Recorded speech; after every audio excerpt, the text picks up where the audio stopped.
So this is how I'm working with the hand today. Again, it's a non-habitual thing, or patterning, I should say, not thing. It's a non-habitual way because there's no reference per se to failure.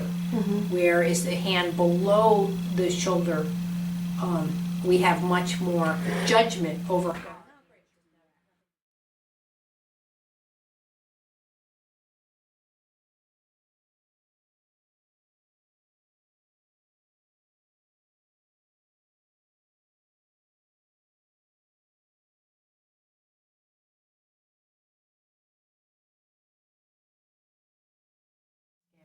So again, nothing in his wrist that he likes to bring his wrist up. So now what I'm going to do is start to fine tune it. So that's where I see, okay, I think wrist, Will would like his wrist, tongue tired, to go up. So that's where that's where my brain just said, okay, that's where I'm going after with at least the first part of his lesson. See how I can work on that extension right through here, just that little bit. Here you can feel it's a little bit different than right here. And again, as I come over, I can switch out.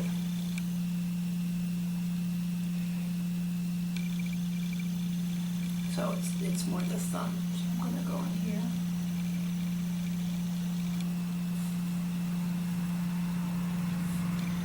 Now again, I could have gone at this hand 15,000 different ways. This is one of 15, probably million. You can do the same lesson on 10 people. You're going to get just totally different results. I don't memorize lessons. I'll flip them over, let's say, to the other side. It'll be similar, but it'll be different because I have to respond to the hand versus repeating the lesson. And you have to go with the flow. There we go. Now the ulna and the radius just totally changed. And now just from those quickies, I can go back and see. Look at the difference now of how I can lift the wrist. And this kind of is like. It's like totally. It's like touching a typewriter. You guys don't know what a typewriter is. I do. And notice too, I'm allowing that fall. He's on foam. I know he's safe. And the more I allow that to happen, look at that. So much nicer. So now that I have the basic movements in, this is where I call it the microsurgery without knives. So literally, you saw the iPad.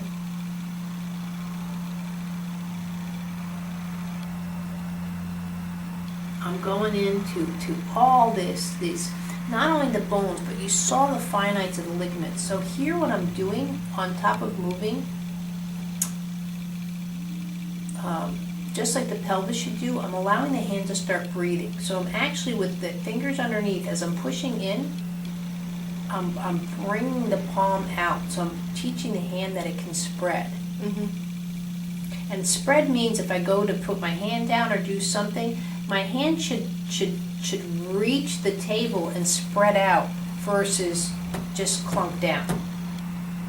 And that's what I'm doing with him. But now his thumb is totally getting what it needed. It was the thumb that really didn't. See when I lift through the here with the thumb?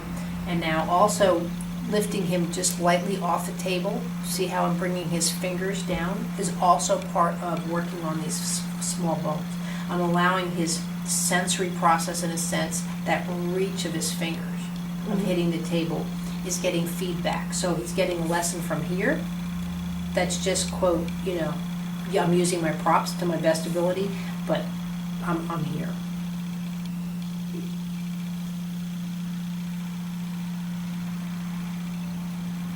And also what you can't see is how much now, I'm to his toes. I can move his system.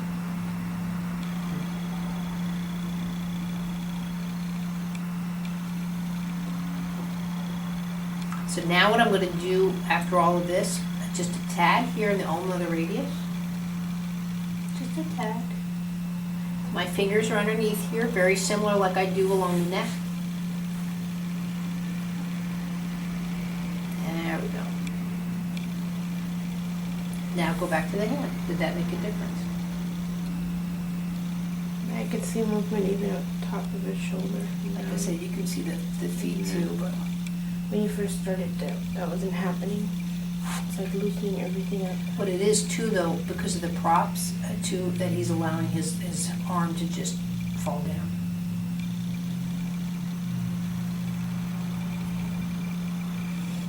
Now, one thing, now, this might not be a first lesson I would give someone because I have so much other things to work on. Mm-hmm. I can't even begin to tell you what just doing hands for an hour, or just really feet for an hour, or just a body part for an hour, because my lessons are an hour. What a lot of people would see this great, the hands great, let me do the rest of the body. That's to me where they drop the ball from being half decent to just, and this is something too you can just do to your loved one, watching TV. It doesn't Yeah, I have to, do you that don't have to every go night. buy a table or, Yeah. right there. I do it to Joe all the time because he broke both his wrists when he was young, twice. And ever since, he says he used to get this sharp pain when it was cold, or when he was just walking around, he'd get sharp pain all the time. And it doesn't happen anymore. He doesn't complain about it. Now what I'm doing here is the knuckles are going down and around to the table. So same thing where it used to be the fingertips, now I'm doing the knuckles, but I'm still, my concentration is to the fine bones. I was at karate, and one of my masters is a 9th degree black belt. He's a one under Mr. Norris, but he was talking about, he was having empathic conversation to someone and their chronic pain, and he goes, oh, my hands, they're so arthritic. So I started, I just grabbed his hands really without permission, so he's kind of grabbed back, I went back sort of like the Don Palmolive ads where he was, I'm like, oh, shut up and keep talking, let me have your hands. And he's like, you can't help me, I broke that hand 15 times. And I'm thinking, well, I don't know how you're in your 9th degree black belt because you're not a good fighter, but he's a street fighter since he was a kid, so he was very proud. Usually he broke their jaw as he was breaking his hand, but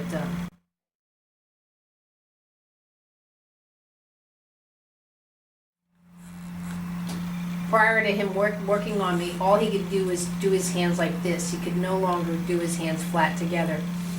And after the first lesson, the one hand, the left hand, was flat.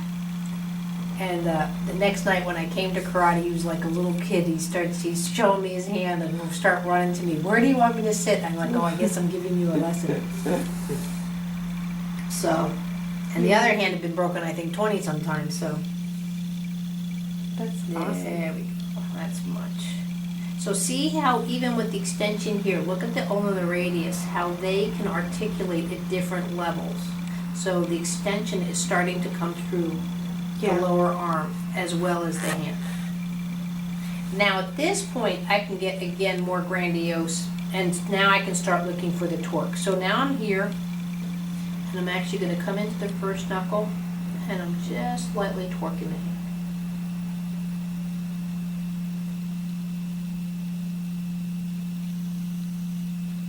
There we go. And there's a torque going down here.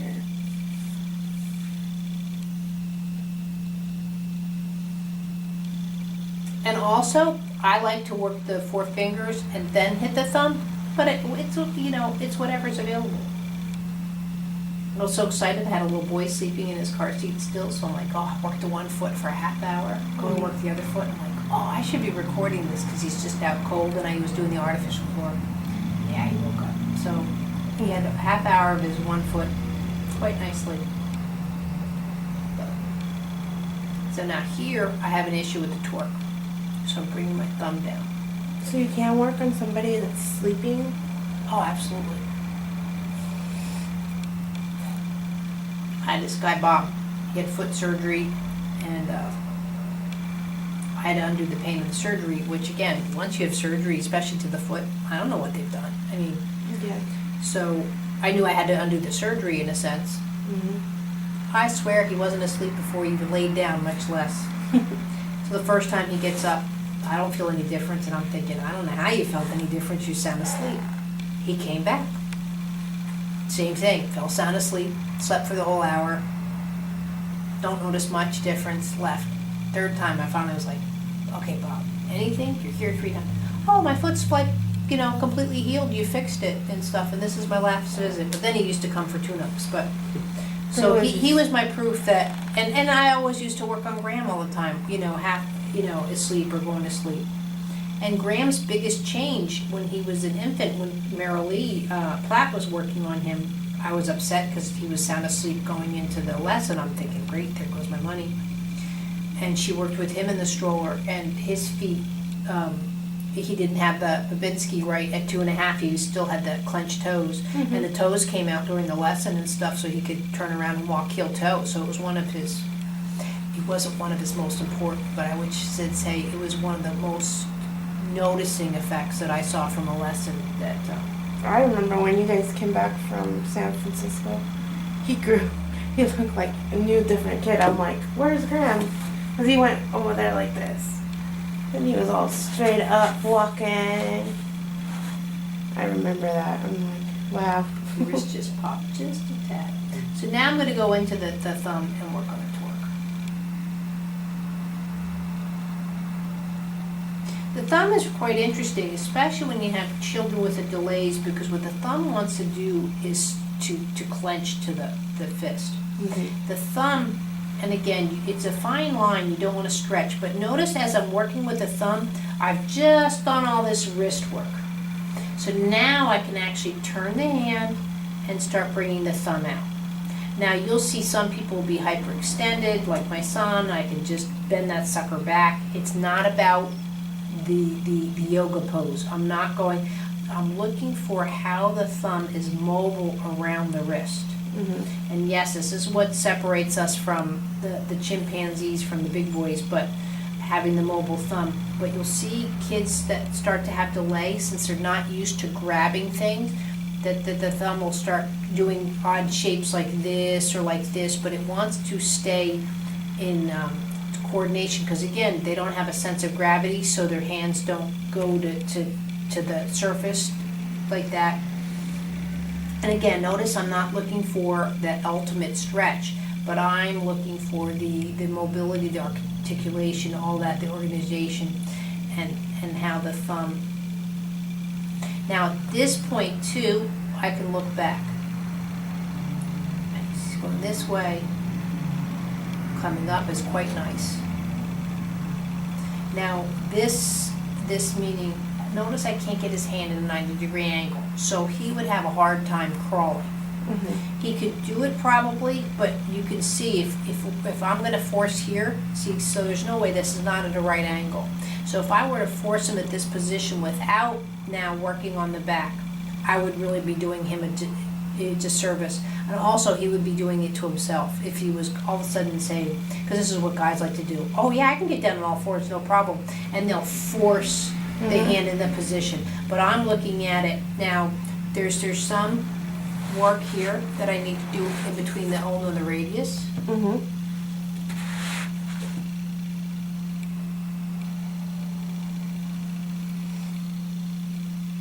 So I'll bring it. There we go. His hand adjusted again. Yeah.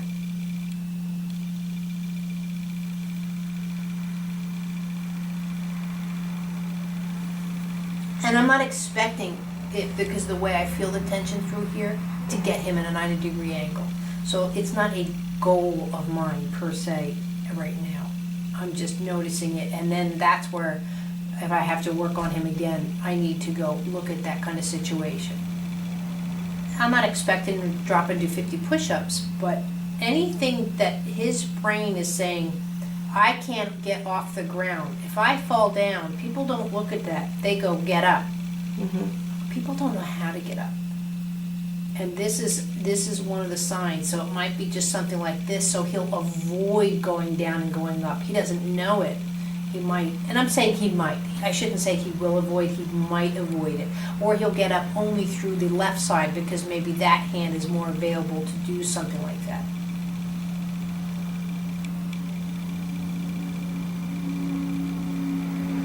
See, now at this point, I can just totally, the arm's mine.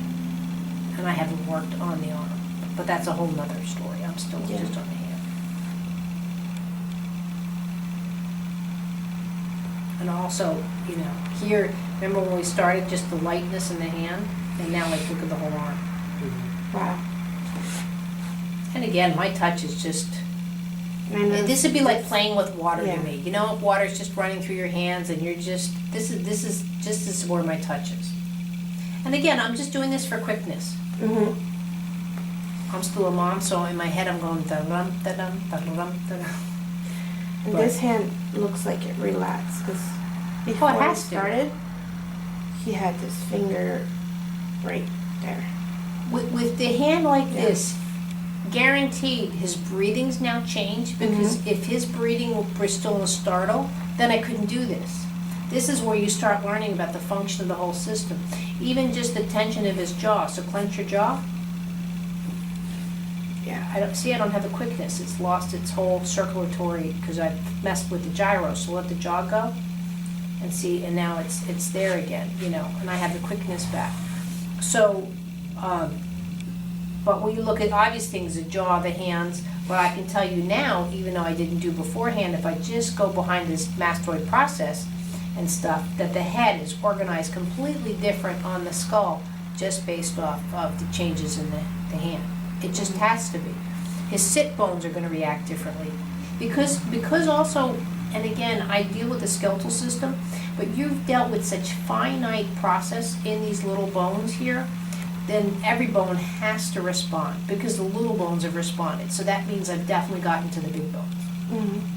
And that's saying that very basically. I can go into a whole scientific argument over that, but.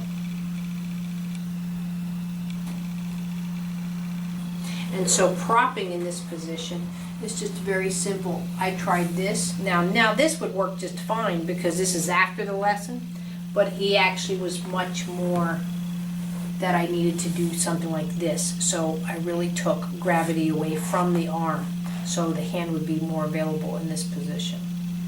And to show you too, where I said now that the hand is mine, I didn't work on the shoulder, the back, or anything, but now I can just work around the arm and it's there. So now I'm going to just take this thing off the tripod. So my argument was, if you don't think that a hand affects scoliosis, that you can see how much from doing the right hand that the right hip is down at a lower level, in a sense, than the left hip. So I'm going to come around from the other side. So, but now just lift the right hand and feel, and now the left. Notice how you use much more muscles in the left. And you can tell on his chest cavity.